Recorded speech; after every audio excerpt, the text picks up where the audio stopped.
Alhamdulillah kalau sama Putri sering ngobrol, karena dari tahun lalu aku tuh sering banget kita kayak ngobrol mengenai masalah kehidupan. Kalau kita melihat orang itu pasti kita melihat secara keseluruhan ya, bukan hanya packaging, apapun kita lihat tuh positifnya gitu. Jadi kalau aku tetap selalu mendoakan anak-anakku yang terbaik. Jadi kita nggak bisa ngomong mendahului anak ya. Nanti boleh tanya sama Carol sendiri, sampai mana perkembangan. Hai, buat kamu yang dapat video ini, jangan di skip, bisa jadi ini pesan semesta untuk kamu. Dan buat kamu yang lagi ngerasa bingung karena dihadapkan dua pilihan sulit, contohnya jatuh cinta sama dua orang berbeda. Cepetan deh, bikin keputusan sekarang juga, biar lukanya nggak semakin mendalam. Kedekatan baru nih, Putri Zulhas Carol Bramasta, apakah Mbak Vena merestui? Ya, yang pasti pokoknya yang terbaik buat anakku Cheryl, karena kan usianya sudah 28 tahun ya, tahun ini udah dewasa, dia tahu banget pasti apa yang dia cita-citakan dalam hidupnya soal jodoh. Jadi aku sebagai ibu, pokoknya mendoakan Cheryl yang terbaik. Apakah Mbak Vena memilihkan jodoh yang ini atau dengan yang ini saja gitu? Ya anak sekarang nggak bisa digituin. Kalau anak sekarang tuh kita bisa doain, dan juga lagi pula dia kan punya referensi sendiri yang nanti dia mau punya konsep keluarga seperti apa. Tapi yang paling penting aku selalu kasih tahu Cheryl, kalau kita mau punya keluarga yang sakinah mawaddah warahmah itu harus cari teman ibadah. Nah, harus cari teman yang bisa menjadikan dia lebih istiqomah di jalan Allah. Nah, itu baru bisa seorang ibu mendoakan supaya dia nanti ketemu aja apa yang dicita-citakan itu, karena kan inginnya menikah sekali seumur hidup. Apakah kriteria Mbak Vena sendiri untuk Farel? Enggak lah, kan gini loh, kalau zaman sekarang, anak-anak sekarang tuh nggak bisa kita dikte. Artinya mau itu nanti dia ketemunya seperti apa, physically ya, kita nggak bisa mengintervensi. Tapi kita hanya bisa memberikan contoh aja. Ini loh, kalau saya di depanku, misalkan mama-mamanya pernah gagal, nah kamu nanti ke depannya punya keluarga harus, yang paling penting teman ibadah. Teman ibadah tuh harus bisa kita minta hanya sama Allah. Nah sebagai ibu tuh kita nggak bisa nentuin jodoh anak kita orangnya kayak gini, kan nggak bisa. Kita hanya bisa mendoakan. Apakah Mbak Vena dengan Putri Zulhas sudah sering ngobrol soal ini? Alhamdulillah kalau sama Putri sering ngobrol, karena dari tahun lalu aku tuh sering banget kita kayak ngobrol mengenai masalah kehidupan. Kebetulan kan Putri itu masuk politik ya, jadi kita suka ngobrol isu-isu perempuan. Dan saya kan di tim ya, karena saya nggak masuk DPR, saya kasih tahu Putri banyak banget nih isu-isu perempuan, masalah KDRT, masalah apapun lah. Sekarang kan perempuan itu kan banyak banget yang bisa diperjuangkan. Kalau yang di DPR kebanyakan perempuan, ada kuota keterwakilan 30%. Jadi kalau dia masuk, ya mudah-mudahan dia bisa memperjuangkan itu juga. Jadi visi misinya jelas kok. Dia menurut aku sangat ideal banget ya menjadi politisi, dan nasionalisnya juga tinggi. Tapi netizen kan ada yang setuju, ada yang tidak. Kalau Mbak Vena sendiri gimana? Nah itulah netizen ya, luar biasa. Tapi kita nggak boleh terlalu kalau sama netizen nggak boleh terlalu di bawah hati ya gitu.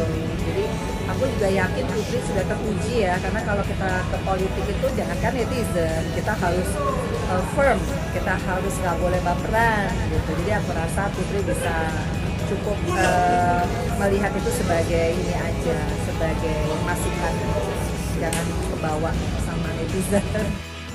Kalau Putri Zulhas ke teman politik atau pacaran sih?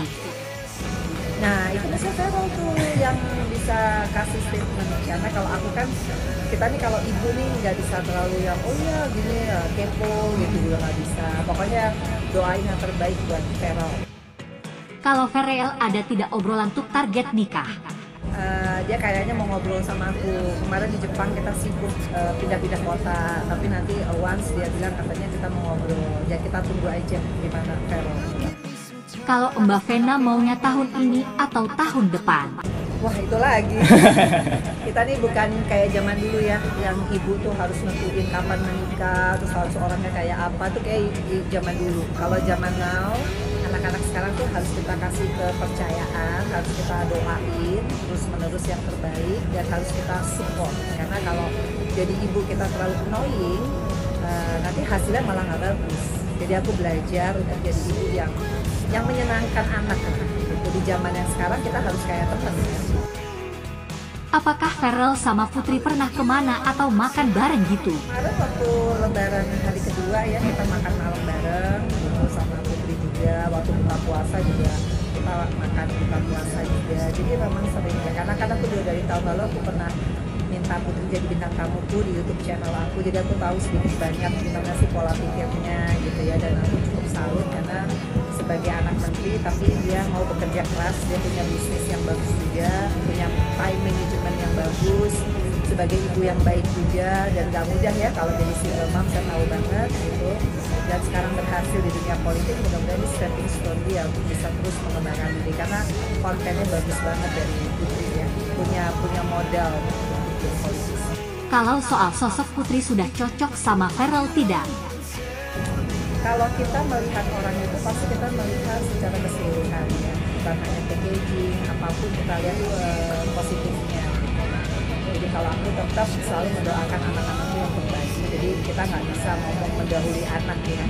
Nanti boleh tanya sama Farel sendiri sampai mana pertimbangan. Aku penasaran, aku suka kayak ikut-ikutan mencari kayak orang-orang cerita, aku mencari tahu kebenarannya, tapi kalau seandainya dinampakin ya aku termasuk yang orang kabur pertama gitu. Tapi ada penasaran pengen lihat sekali aja gitu. Enggak sih, nggak pengen. Natasha Wilona buka kebiasaan jeleknya. Aktris cantik Natasha Wilona juga sama seperti perempuan pada umumnya.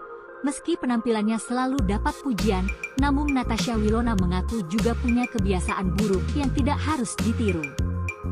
Kebiasaan ini dikatakan Natasha Wilona tidak patut diikuti. Natasha Wilona berusia 25 tahun itu suka mengelupasi kuku pada tangannya.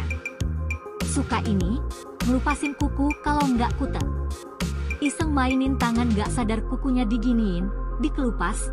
Aku Natasha Wilona di kawasan Kemang, Jakarta Selatan, beberapa hari lalu. Perilaku isengnya itu biasa dilakukan kalau sedang berpikir atau iseng.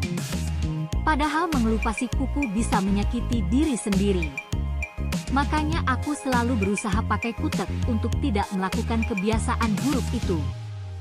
Kalau gigit jari takut, banyak cacing-cacing, tutur bintang film Janji Darah itu. Sudah sebagian sudah berhentiin, better lah, sekarang kebiasaan itu mulai hilang, sambungnya. Selain mengelupasi kuku, Natasha Wilona juga suka menggigit bibir saat sedang gemas. Itu kalau lagi greget. Namanya manusia wajar kalau kita lagi kepikiran sesuatu kayak gitu wajar. Kan gigit bibir kita sendiri, kata Natasha Wilona.